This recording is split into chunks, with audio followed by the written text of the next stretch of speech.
So before I get back to everything else, I want to talk about self-diagnosis, because a lot of like psychiatrists and psychologists and social workers and stuff, they talk about how it's like not valid and all these other things.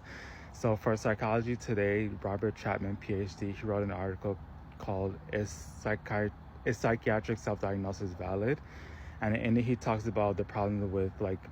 medical or getting like diagnosed by medical professionals, and how like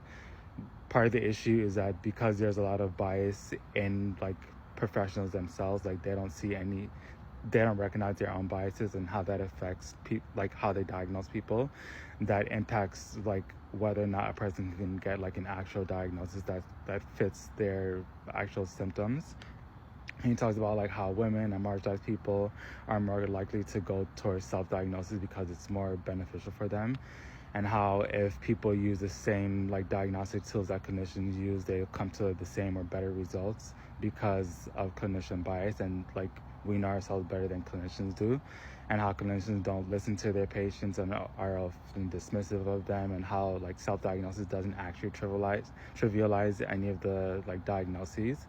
And I think that's an important thing to say, because it's something that like medical professionals don't like to talk about, because they want to be the ones in control of who gets diagnosis and the entire process. So yeah, that's something you should know.